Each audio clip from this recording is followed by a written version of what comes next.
नमस्कार प्यारे बच्चों। जीवन के प्रति सदैव सकारात्मक दृष्टिकोण अपनाते हुए निरंतर अपने लक्ष्य की ओर आगे बढ़ते रहिए। आप सबके लिए ऐसी प्रार्थना करते हुए मैं डॉक्टर नीलू शर्मा आज आपके समक्ष फिर से उपस्थित हूँ एक नए विषय के साथ। तो हमारा आज का विषय है राष्ट्रकवि मैथिलीशरण गुप्त द्वारा रचित कविता मनुष्यता। प्रस्तुत कविता में कवि ने मनुष्य को परोपकार, राष्ट्रहित और उदारता की भावना से ओतप्रोत जीवन जीने के लिए प्रेरित किया है। कवि ने उस मानव को जो अपने हित से ऊपर दूसरों के हित चिंतन को रखता है, जिसके लिए दूसरों का हित सबसे पहले है, सबसे ऊपर है, सर्वोपरि है, वास्तविक रूप से कवि के अनुसार वही मनुष्य कहलाने का अधिकारी है। अर्थात जो उदारता परोपकार के गुणों से पूर्णतः भरा हुआ है, ओतप्रोत है, वही वास्तविक रूप से मनुष्य है। तो आइए जानते हैं मैथिलीशरण गुप्त के बारे में। तो इनका जन्म 3 अगस्त 1886 चिरगांव उत्तर प्रदेश में हुआ। 12 दिसंबर 1964 को इनकी मृत्यु हो गई। कुल 78 वर्षों की आयु इन्होंने भोगी। गांव में इनकी प्राथमिक शिक्षा और मैकडॉनल्ड हाई स्कूल में इनकी मिडिल तक की शिक्षा संपन्न हुई। ये कवि, राजनेता, नाटककार और अनुवादक के रूप में प्रसिद्ध हुए। इनकी प्रसिद्ध रचनाएं पंचवटी, सिद्धराज, साकेत, यशोधरा और विश्ववेदना आदि हैं। हिंदुस्तान अकादमी पुरस्कार साकेत के लिए 1935 में इन्हें प्राप्त हुआ। मंगला प्रसाद पुरस्कार भी साकेत के लिए साहित्य सम्मेलन द्वारा 1937 में प्राप्त हुआ। साहित्य वाचस्पति 1946 में और पद्म भूषण पुरस्कार जो है इन्हें 1954 में प्राप्त हुआ। मैथिलीशरण गुप्त को बहुत से हिंदी साहित्य के लिए पुरस्कारों से सम्मानित किया गया। ये पहले कवि हैं जिन्होंने राष्ट्र की वेदना, भारत की जो दुर्दशा थी उसके बारे में चर्चा अपनी रचनाओं में की। तो अब बात करते हैं कविता मनुष्यता की। विचार लो कि मरते हो ना मृत्यु से डरो कभी, मरो परंतु यो मरो कि याद जो करे सभी। हुई ना यो सुमृत्यु तो वृथा मरे वृथा जिए, मरा नहीं वही की जो जिया ना आपके लिए। वही पशु प्रवृत्ति है कि आप ही चरे, वही मनुष्य है जो मनुष्य के लिए मरे। तो प्रस्तुत पंक्तियों में कवि मनुष्य जीवन के महत्व पर प्रकाश डालते हुए कहता है कि मानव जीवन नश्वर है, मनुष्य मरणशील है। जिसका जन्म हुआ है उसकी मृत्यु अवश्य होगी। इसीलिए जब मृत्यु निश्चित है तो फिर उससे भयभीत नहीं होना चाहिए। हमारी मृत्यु ऐसी होनी चाहिए कि हमारी मृत्यु के बाद भी हमारे किए गए महान कार्यों के लिए लोग हमें सदैव याद करें। हमारी मृत्यु गौरवशाली मृत्यु कहलाए। हमारी मृत्यु के पश्चात लोग हमें याद इसलिए करें कि हमने जो उनके कल्याण और उनके हितार्थ के लिए कार्य किए हैं, जो लोक मंगलकारी मनुष्य द्वारा संपन्न हुए हैं, उसके लिए उसे याद किया जाए। अगर हम दूसरों के हित के लिए कुछ नहीं करते, केवल अपने बारे में सोचते हैं, तो मानो हमारा जीवन जो है वो पशु तुल्य है। क्योंकि मात्र पशु ही अपने व्यक्तिगत स्वार्थ की पूर्ति के लिए जीवन जीता है। सच्चा मनुष्य वही है जो दूसरों के लिए जीता है और दूसरों के लिए मरता है। उसी उदार की कथा सरस्वती बखानती, उसी उदार से धरा कृतार्थ भाव मानती, उसी उदार की सदा सजीव कीर्ति कूजती, तथा उसी उदार को समस्त सृष्टि पूजती। अखंड आत्मभाव जो असीम विश्व में भरे, वही मनुष्य है कि जो मनुष्य के लिए मरे। तो प्रस्तुत पंक्तियों में कवि ने कहा है कि उदारता के भाव पर प्रकाश डाला है। और क्या कह रहे हैं वे कि सरस्वती उसी उदार मनुष्य का गुणगान करती है। हमारी वाणी में उसी का गुणगान रहता है जो इस अनंत संसार के अखंड आत्मीयता का भाव रखते हैं। पृथ्वी भी ऐसे उदार व्यक्तियों के प्रति कृतज्ञ होती है। संसार भर में उनका कीर्ति और यशोगान जो है गाया जाता है। सब व्यक्ति उस उदार चेतना का सम्मान करते हैं। कवि का मानना है कि वह भाव जो दूसरों में वैश्विक एकता, अखंडता को नई दिशा देता है, सच्चे अर्थों में वही मनुष्य कहलाने का अधिकारी है। जो मनुष्यता की रक्षा के लिए निमित्त उसी के लिए अपने प्राणों तक का बलिदान जो है दे देता है। अर्थात उसी व्यक्ति का हमारी वाणी में, हमारी बोली में जिक्र रहता है जो दूसरों के लिए जीता है, दूसरों के लिए मरता है, सारी सृष्टि में अखंडता का, एकता का, बंधुत्व का भाव जो है भरता है। तो आगे कवि कहता है, क्षुधार्थ रंतिदेव ने दिया करस्त थाल भी, तथा दधीचि ने दिया परार्थ अस्ति जाल भी, उशीन क्षितिज ने स्वमास दान भी दिया, सहर्ष वीर कर्ण ने शरीर चर्म भी दिया, अनित्य देह के लिए अनादि जीव क्या डरे, वही मनुष्य है जो मनुष्य के लिए मरे। तो इन जो पंक्तियां हैं इसमें कवि ने क्या कहा है कि महान दानवीर राजाओं का उल्लेख किया कि मनुष्यता शब्द का वास्तविक अर्थ प्रभाषित किया है उसने कि मानव जो शरीर है वह नश्वर है।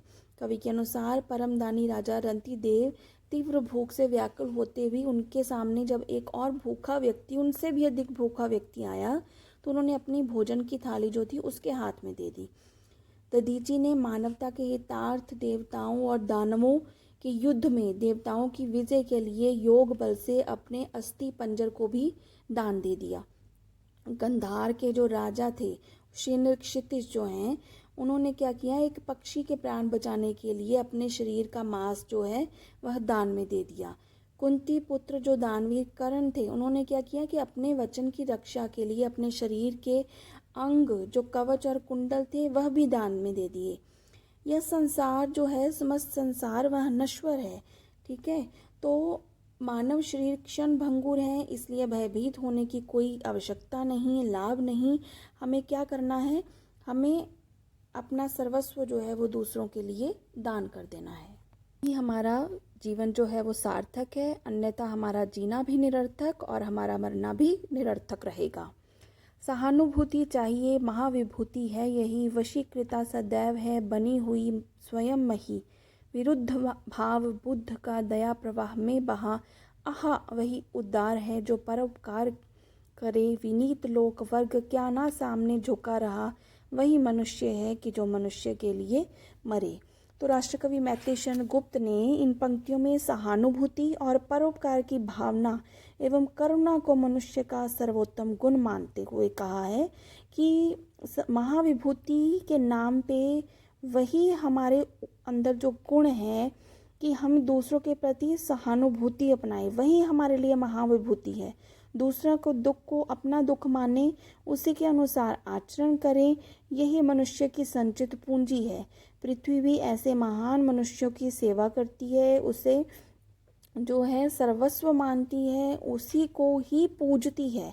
सहानुभूति के गुण से सुसज्जित ऐसे मनुष्य को ही पूजनीय जो है माना जाता है। महात्मा बुद्ध का जो तत्कालीन समाज था, ठीक है, महात्मा बुद्ध की बात की उसने कि विरुद्धवाद बुद्ध का दया प्रवाह में बहा। क्या जो उनका तत्कालीन समाज था, जो उनका विरोधी था, परंतु उनकी दया भावना के आगे सत्य, अहिंसा, प्रेम भावना के विरोध के स्वर में धूमिल कर दिया।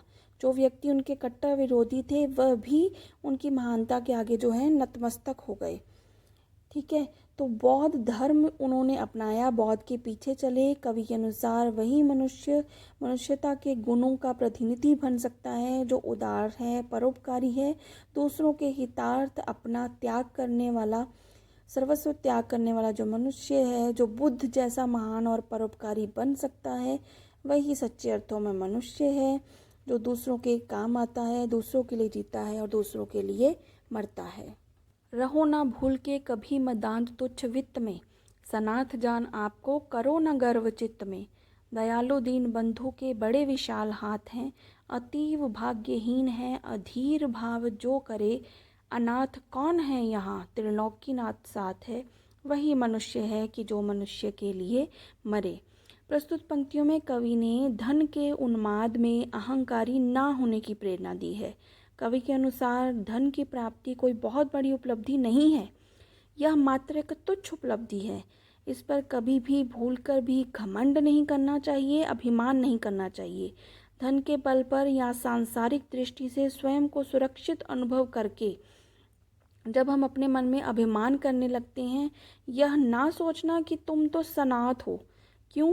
क्योंकि धन या परिवार जन तुम्हारे नाथ हैं जो तुम्हारी रक्षा कर लेंगे। तो सोच कर देखो कि इस संसार में कोई अनाथ नहीं है। सबके सिर पर उस भगवान त्रिलोकीनाथ का साया है। वह ईश्वर दीनों का, गरीबों का सहारा है। वही सब पर दयालु है। उसकी शक्ति तो बहुत अधिक है, असीम शक्ति वाला है वह सबको सुरक्षा और सहारा देता है। अतः जो भी मनुष्य अपने मन में अधीरता रखता है, वास्तव में बहुत अभागा है। सच्चा मनुष्य वही है जो ईश्वर पर विश्वास रखे, दूसरों के काम आए और दूसरों के लिए जिए।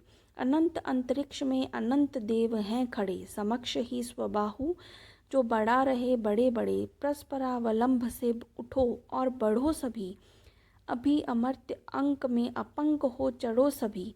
रहो न यूं कि एक से काम और का सरे, वही मनुष्य है जो मनुष्य के लिए मरे। अनंत जिसका अंत ना हो, अंतरिक्षाकार, समक्ष, सामने, मैंने सब शब्दों के यहाँ पे अर्थ दिए हुए हैं, देख लीजिएगा। तो अब इन पंक्तियों में कवि ने क्या कहा है कि उस अपरिमित आकाश में असंख्य देवगण विराजमान हैं। वे अपने हाथ बढ़ाकर उदार हृदय से दयालु तथा परोपकारी मनुष्यों को उनके स्वागतार्थ के लिए खड़े हैं। इसलिए तुम परस्पर एक दूसरे के सहयोग से उन ऊंचाइयों को प्राप्त करो जहाँ देवता स्वयं तुम्हें अपनी पवित्र गोद में बिठाने के लिए उत्सुक हैं। देवताओं की पावन गोद में स्थान पाने के लिए, अर्थात अमृतत्व पाने के लिए, हे मनुष्य, तुम्हें इस मरणशील संसार में निष्कलंक पाप रहित जीवन जो है वो जीना होगा, व्यतीत करना होगा। एक दूसरे के कल्याणार्थ कर्मरत रहना होगा, कार्य करना होगा। इन्हीं गुणों के माध्यम से तुम जीवन जो है उत्कृष्टता से जियोगे, तभी तुम अमृतत्व जो है प्राप्त कर सकोगे। हमारे जीवन का एक ही उद्देश्य होना चाहिए कि हमें दूसरों के कल्याण के लिए सदैव कार्य करना चाहिए, उदार हृदय से रहना चाहिए, दूसरों का उद्धार करना चाहिए। अगर हम इस प्रकार से जीते हैं तभी हम मनुष्य कहलाने के अधिकारी हैं। अगर इस प्रकार से जीवन नहीं जिया तो हमें मनुष्य कहलाने का कोई भी अधिकार नहीं है, क्योंकि सच्चा मनुष्य वही है जो अन्यों के काम आता है, दूसरों के काम आता है, दूसरों की परस्पर सहायता करता है और दूसरों के कार्य को सिद्ध करने का साधन बनता है, ना कि दूसरों के दुख देने का, ना कि स्वयं आगे बढ़ने के लिए उनकी जड़ों को काटते हुए उनको नीचे गिराने का साधन बनता है। अर्थात हमें एक दूसरे का सहारा बन के क्या करना चाहिए, आगे बढ़ना चाहिए, तभी हम वास्तविक रूप से मनुष्य कहलाने के अधिकारी हैं। मनुष्य मात्र बंधु है, यही बड़ा विवेक है। पुराण पुरुष स्वयंभू पिता प्रसिद्ध एक है। फलानुसार कर्म के अवश्य बाह्य भेद हैं, परंतु अंतरैक्य में प्रमाणभूत वेद हैं। अनर्थ है कि बंधु ही ना बंधु की व्यथा हरे, वही मनुष्य है जो मनुष्य के लिए मरे।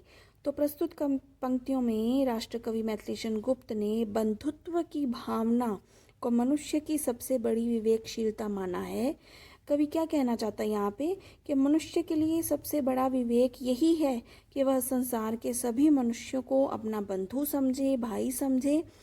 पुराणों के अनुसार सभी मनुष्यों का एक ही पिता है, वह स्वयंभू परमात्मा एक ही है।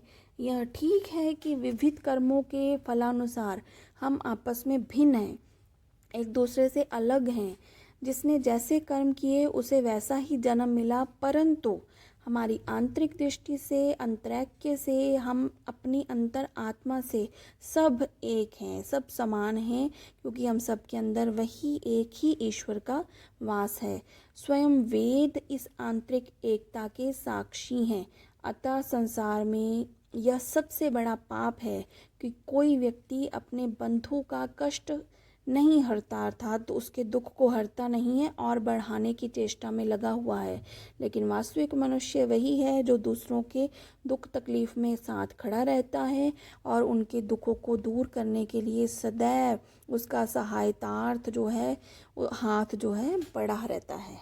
चलो अभीष्ट मार्ग में सहर्ष खेलते हुए, विपत्ति विघ्न जो पड़े उन्हें ढकेलते हुए। खटे न हेल मेल हाँ, बढ़े न भिन्नता कभी, अतर्क एक पंथ के सतर्क पंथ हों सभी।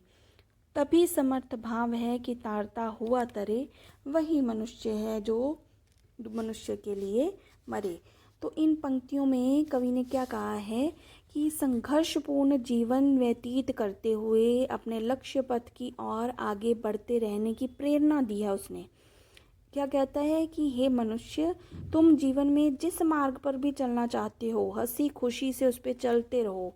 रास्ते में आने वाले संकट, उसमें जो भी बाधाएं आती हैं, जो भी विपत्तियां आती हैं, उन्हें ढकेलते हुए आगे बढ़ते रहो। परंतु यह ध्यान रखना कि तुम्हारा आपसी हेल मेल जो है, मेल जोल जो है, वो घटना नहीं चाहिए। मित्रता, एकता और बंधुत्व की जो भावना है वह कम नहीं होनी चाहिए। आपस की भिन्नता में वृद्धि नहीं होनी चाहिए। मनुष्य मनुष्य में वर्ग, जाति, रंग, रूप, प्रांत, देश आदि के बीच का जो अंतर है वह बढ़ना नहीं चाहिए। सभी एक मत होके, मत पंथ से, एक संप्रदाय से सतर्क होकर, तर्कातीत से, ठीक है, तर्क करते हुए, चेतन रहते हुए, विचारशील रहते हुए, एकता से एक दूसरे का सहयोगी बने। मनुष्य के लिए सबसे बड़ी सामर्थ्य की यही बात है कि वह औरों के उद्धार का जो है जरिया बने और स्वयं भी इस भव सागर से पार जाए और दूसरों के जन कल्याण के लिए, हित के लिए कार्य करता रहे। वही मनुष्य मनुष्य कहलाने का अधिकारी है, जो सदैव दूसरों के हित के लिए कार्य करता है। कवि ने बंधुत्व की भावना को सबसे बड़ी विवेकशीलता मानते हुए यह स्पष्ट किया है कि इस संसार में कोई भी पराया नहीं है। हमें मानवतावाद का पक्षधर होना चाहिए और जो सर्वधर्म समभाव की चेतना को उभारते हुए कवि ने क्या कहा है कि सृष्टि को ईश्वर की संरचना मानो। मनुष्य को अपने अपने कर्मानुसार विभिन्न जीवन और जन्म मिलते हैं। बाह्य रूप से हम सब कर्मों के कारण अलग अलग हैं, लेकिन आंतरिक रूप से हम सब के अंदर उसी एक ही शक्ति का निवास है, एक ही ईश्वर है। इसलिए परोपकार, दयालुता, उदारता आदि गुणों से सना हुआ जीवन ही सार्थक जीवन है और ऐसा ही जीवन हमें जीवन जीने के लिए कवि ने प्रेरित किया है। दूसरों का हित चिंतन ही सबसे ऊपर होना चाहिए, सबसे महत्वपूर्ण होना चाहिए। केवल अपने लिए जीना पशु प्रवृत्ति है, जबकि दूसरों के लिए जीना ही मनुष्यता कहलाता है। इसलिए सदैव निस्वार्थ भाव से जीवन जीते हुए अपने जीवन की ओर आगे बढ़ते जाओ, अपने लक्ष्य को प्राप्त करते जाओ। सदैव दूसरों के हितार्थ में कार्य करो, खुद भी ऊंचा उठो, अपने जीवन के लक्ष्य को प्राप्त करो, ऊंचाइयों के शिखरों को छुओ और दूसरों को भी अपने साथ उनका हाथ पकड़ते हुए आगे लेके जाओ। यही मनुष्यता है, यही जीवन का उद्देश्य होना चाहिए। परोपकार, दयालुता, उदारता से संचित जीवन जियो। धन्यवाद। आपको विषय अच्छे से समझ आया होगा और आप मैथिली शरण गुप्त द्वारा दी गई शिक्षा को अपने जीवन में आत्मसात करेंगे, ऐसी ही मैं आपके लिए प्रार्थना करूंगी। आप सदैव खुश रहिए, हंसते रहिए, प्रसन्नचित्त रहिए। धन्यवाद। फिर से जल्द मिलेंगे।